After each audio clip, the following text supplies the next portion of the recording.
Hi, welcome to Tech in the Car. This is an unboxing of the Apple Magic keyboard for iPad. So this is the box, this is what it looks like. First of all, let's actually just talk about what this keyboard is. Apple brought out for the iPad Pro this Folio keyboard. Now this Folio keyboard, as you can feel and as you know, has got very thin travel keys. They work and it's really flexible and easy to use when you're out and about, and I actually love to flip it around like this.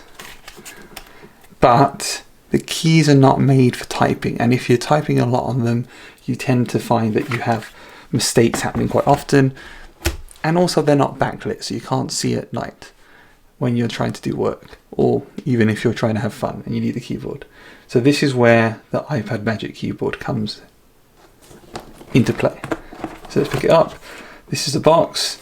As you can see, it shows on the back here the instructions of how you can use it. You have it closed, you can have it in an upper position, and you can have it pushed back slightly more.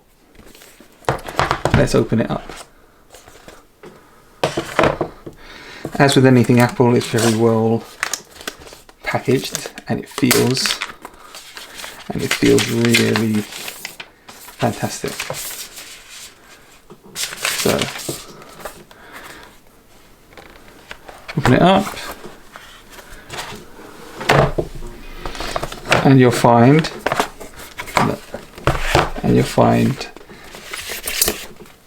some instructions, which are basically showing exactly what was on the back of the box, except for showing that it uses magnets to attach.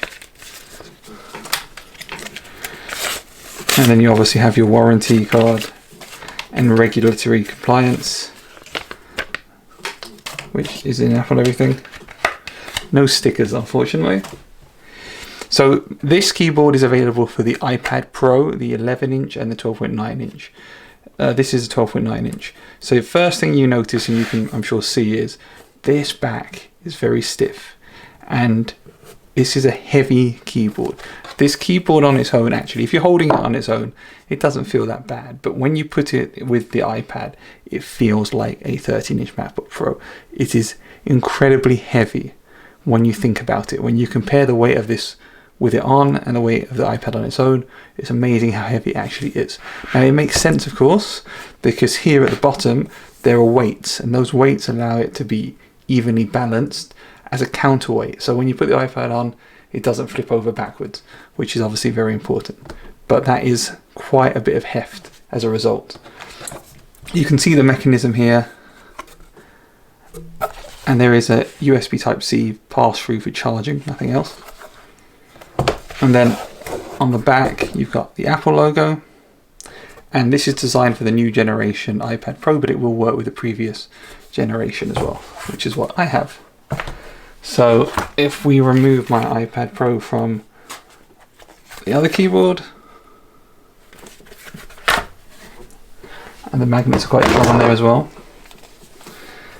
and we slide it on here, and just like with any Apple case, it just clips on, just like that. And I can adjust the position, turn it around, as you can see.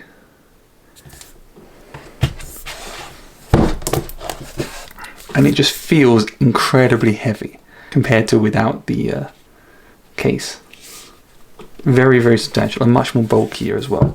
But when you come to actually open it up, it's so much better. You can unlock it,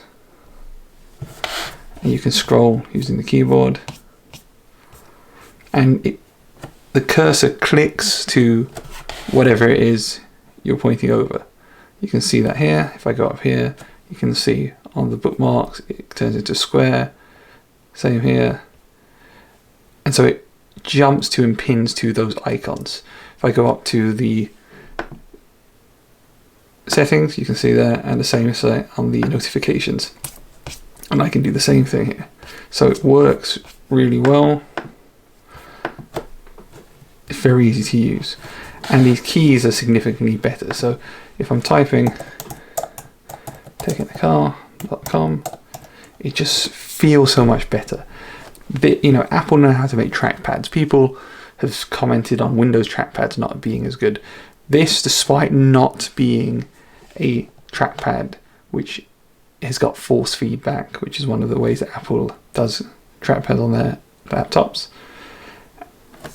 it actually is a pressable trackpad, but the whole thing feels like it works. And that's because they very cleverly engineered it, which is what makes some of Apple's engineering the best that you can get. Which is why, one of the reasons I love Apple, I'm not going to lie. Apple makes a lot of products which I love and which are a huge part of my life. But then, so do Google. So, just so you're aware, I'm very, very open-minded to the possibilities in tech. So it just feels great to type. It's much easier, it's much quicker. Let's have a look at it in the dark without the lights. So it's now dark. I turn the lights off in the room and you can see the keys are backlit. Now if I wanted to go in and I wanted to adjust the brightness, so if you look at the keys, you should be able to see it gets brighter and brighter and brighter and brighter, maximum brightness. So you can't change these any other way. There's no button on the keyboard that you can press, no modifier key. As you will see, there's none on this keyboard at all. But you can adjust the brightness like that. Having used in the night outside, I can say you can see very clearly, and it's a big improvement over before when there was no backlit keys at all on the keyboard. So overall, this is a really, really great product. It is not cheap. It is, as for anything Apple, it's more than you'd probably hope it is, but you do feel the quality, you do get it. And the irony is, let's not lie, this now becomes very much like a laptop. I have my Apple Pencil, I have my keyboard. It is, it definitely calls back to the Microsoft Surface. And I had one of the original Microsoft Surfaces.